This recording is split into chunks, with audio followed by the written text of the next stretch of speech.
Hello, welcome to my channel. हमारे देश में कोरोना मीटर तो शांत होने का नाम ही नहीं ले रहा है। इसकी गति मानो प्रचंड प्रकाश की तीव्रता को छू रहा है। सेकेंड वेव में आए डबल म्यूटेंट वायरस लोगों को 2 दिन में ही वेंटिलेटर पे पहुंचा देता है। आए दिन देखा गया है कि वैक्सीनेशन से कई लोग या तो डर रहे हैं या भ्रमित है, खासकर रूरल एरियाज में। फ्रेंड्स, वैक्सीन एकदम सेफ एंड सिक्योर होता है।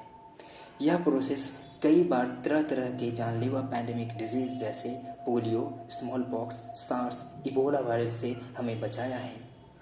वैक्सीनेशन को कई महीनों के ट्रायल के बाद मार्केट में उतारा जाता है, इसीलिए यह सेफ होता है, जानलेवा नहीं होता है। बट समस्या यह है कि लोगों के बीच भ्रम है कि यह हमारी जान ले सकता है। तो आइए इसी भ्रम को तोड़ने की कोशिश करते हैं। किसी बीमारी के विरुद्ध इम्यूनिटी विकसित करने के लिए मेडिसिन खिलाई या पिलाई या किसी अन्य रूप से दी जाती है, उसे वैक्सीन कहते हैं तथा यह प्रक्रिया वैक्सीनेशन कहलाती है। संक्रामक रोगों की रोकथाम के लिए वैक्सीनेशन सर्वाधिक इफेक्टिव एवं अफोर्डेबल है। वैक्सीन एंटीजेनिक पदार्थ होते हैं।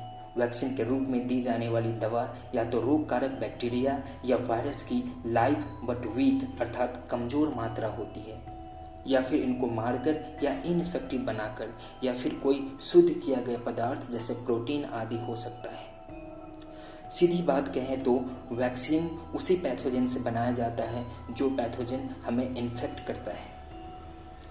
जब यह हमारे शरीर में इंजेक्ट किया जाता है तो हमारा इम्यूनिटी सिस्टम इसको याद रखता है। जब यह दोबारा हमें इन्फेक्ट करता है तो हमारे शरीर में मौजूद इम्यूनिटी सिस्टम इसे मार गिराता है और इसे बेअसर कर देता है। इसके इतिहास पे एक नज़र डालें तो 16वीं सेंचुरी में चाइना में इनोकुलेशन कर स्मॉल पॉक्स से सुरक्षा किया गया।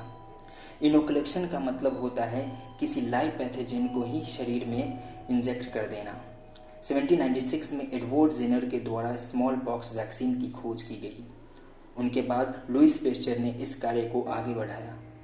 वैक्सीनेशन शब्द को लैटिन वर्ड वैका अर्थात काउ से लिया गया है। जब तक स्मॉल पॉक्स पूरी तरह खत्म हुआ तब तक यह लगभग 300 to 500 मिलियन पीपल की जान ले चुका था।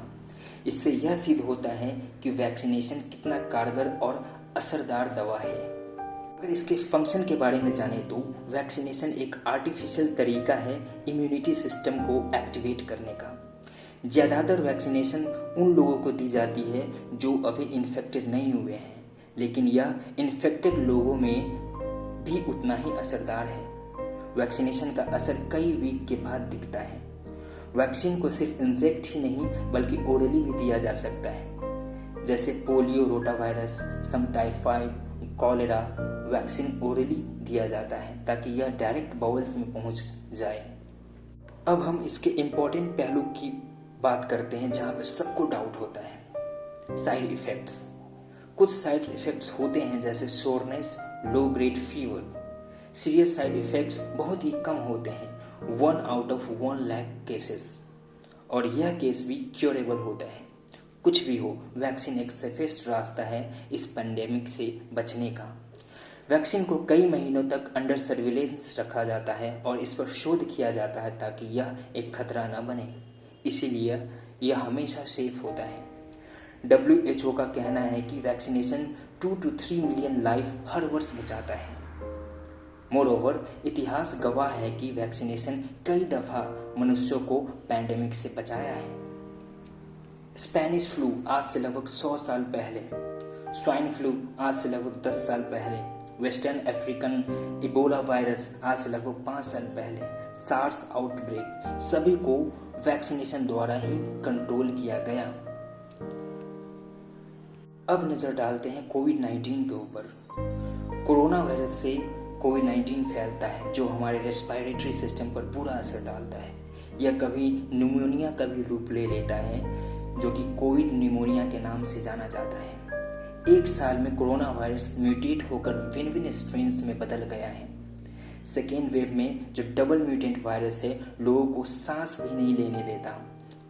लोग वेंटिलेटर पे पहुंच जाते हैं, उसे ऑक्सीजन लेने पे मजबूर कर देते हैं। इसीलिए हमारे देश में इतनी प्रॉब्लम्स खड़ी हो पड़ी है। अतः इनसे बचने का दो ही उपाय है। पहला उपाय, इससे आप बचकर रहें, इन्फेक्टेड ना हो। दूसरा उपाय है वैक्सीनेशन। इंडिया में Covaxin, Sputnik V, Covishield vaccine available है। हमारे देश का पॉपुलेशन लगभग 135 करोड़ है।